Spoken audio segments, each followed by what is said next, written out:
Hey Blake, I'd like to get your thoughts on this narrative we're starting to hear play out on the national level of whether or not there will be a peaceful transfer of power. Yeah, I love Senator McConnell's tweet today. Said the winner of the November 3rd election will be sworn in on January 20th. There will be a peaceful transfer of power.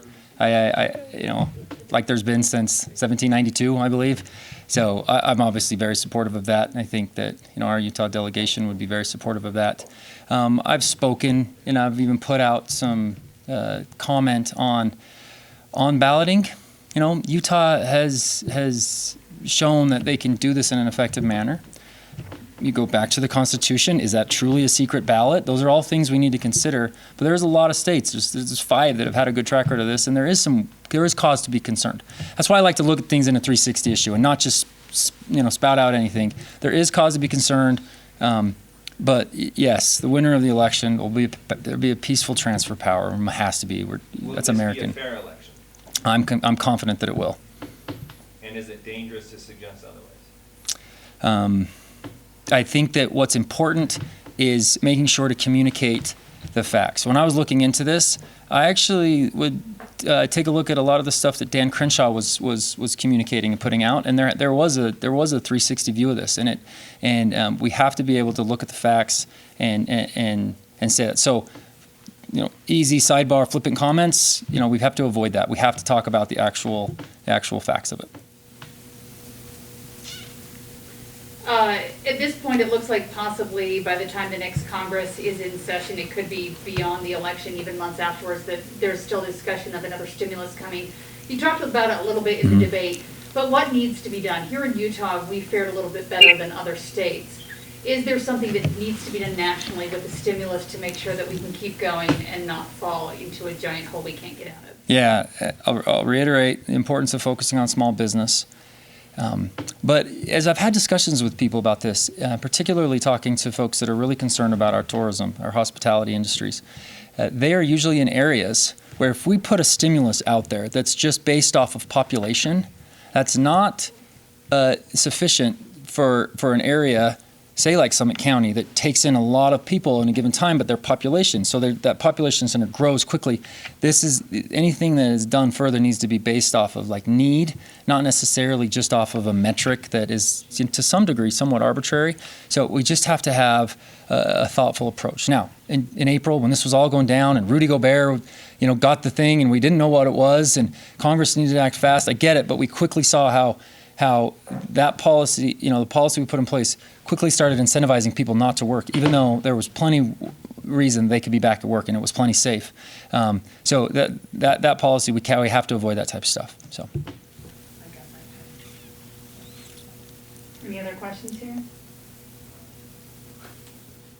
Well, we were easy on you. Yes, you were. Any questions from Zoom participants? Yes. This is Amy Joy. Can anybody hear me? Yes, we hear you great. Okay. Now, I wanted to ask, as you've pounded the pavement and hit the campaign trail throughout the district, what's been the most significant concern raised by potential constituents in this race? Like what's bothering them most? Is it COVID? Is it the economy? What's on their minds?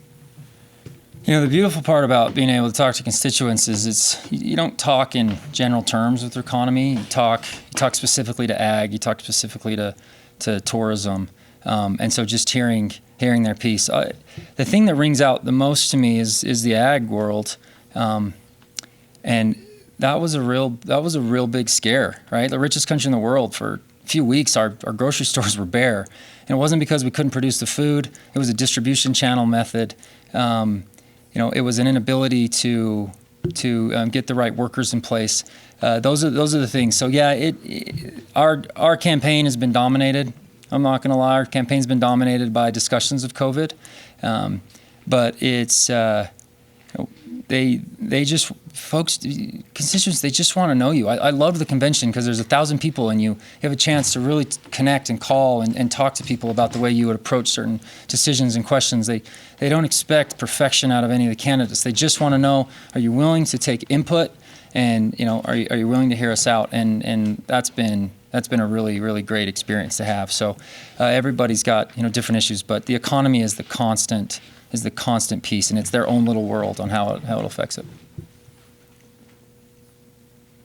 I have a follow-up question, if that's okay. Mm-hmm.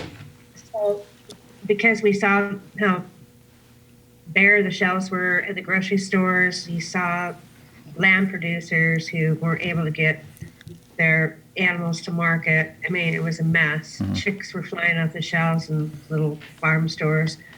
What do you think you can do on a federal level to strengthen the nation's food supply chain and delivery system? Because it was horrific. Yeah, it's understanding why it was horrific. And it wasn't because we didn't have the food. It was because our consumer behavior has changed dramatically over the last 20 years, maybe even longer. We've moved strongly to a restaurant-based delivery method. And so I've sat and talked with the Utah Farm Bureau about this in particular, about, we could not get the food to the consumer because it was already set up to go elsewhere. And then when restaurants are shut down. So that's an example of the root cause. But policy does matter. You saw our state delegation, particularly Senator Lee, step in with some of our lamb producers and get the Greeley plant to not shut down its lamb production piece, the processing piece. If that were to have happened, we had nowhere to put our lamb. There was not enough time to build a facility to take that lamb. Those ranches are gone. That's, you can't, that takes a couple years to ramp up a facility. And by that time, there's not the proper process that would allow for our lamb producers to exist. So policy does matter. We've allowed for too much foreign production of food. And you see when we shut our borders down how scary that can be. So it's supporting policies that protect our farmers. It's making sure that there's transparency in pricing, so it allows for the producers, a dairy farmer, he or she does not have the ability to impact the price at all. And I've loved digging into these issues. The Farm Bureau asked me 3 things. Help carry the water. Don't just vote as we expect you to do. Help us carry the water. Help us communicate the need here. 2, make sure that we can make sense with our immigration policy so we can get the right type of workers and that it can be profitable and it's a good system. And then just make sure continue to be a good player in our Utah delegation. There's a strength there, and I look forward to potential of if I'm successful to be a part of that. Thank you.